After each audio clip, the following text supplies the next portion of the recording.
The boy who chose gratitude. In a quiet valley surrounded by golden fields and whispering trees, there was a small village where everyone knew everyone.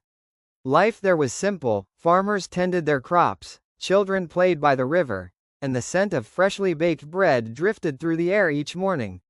Among the villagers lived a boy named Eli. Eli wasn't the strongest or the fastest. He didn't have fancy clothes or toys. But he had something that made him different. He noticed things others overlooked.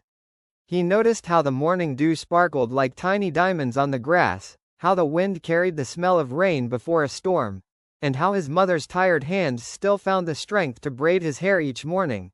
Every day, Eli found something to be thankful for. When he woke up, he whispered, "Thank you, sun, for rising again." When he ate, he said, "Thank you, earth, for growing this food." When he went to bed, he whispered, "Thank you, stars, for watching over me." His friends didn't understand. "Why do you thank everything?" they teased. "The sun can't hear you.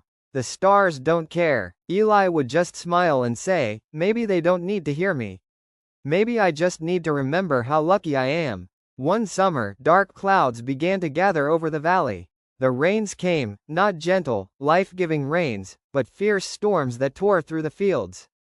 The river overflowed, flooding homes and washing away crops. The villagers worked day and night to save what they could, but the damage was great.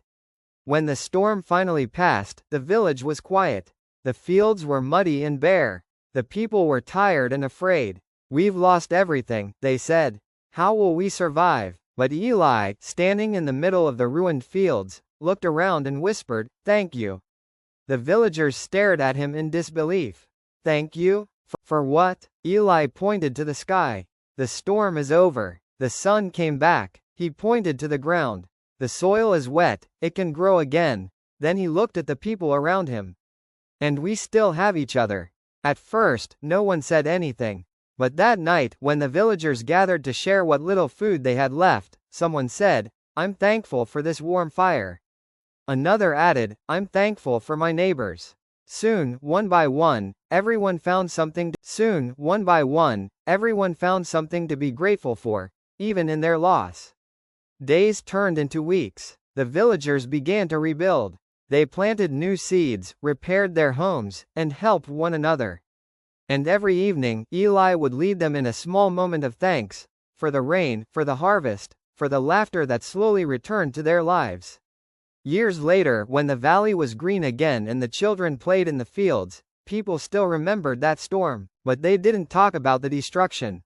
They talked about the boy who chose gratitude, the boy who reminded them that even in the darkest times, there is always something to be thankful for. And so, in that little village, gratitude became more than a word. It became a way of living, all because one boy chose to see the light, even when the sky was full of clouds. They planted new seeds, repaired their homes, and helped one another.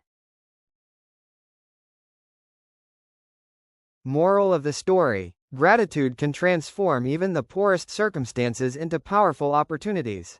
When we appreciate what we have instead of complaining about what we lack, we attract positivity, strength, and new possibilities into our lives. A grateful heart opens doors that hard situations cannot close.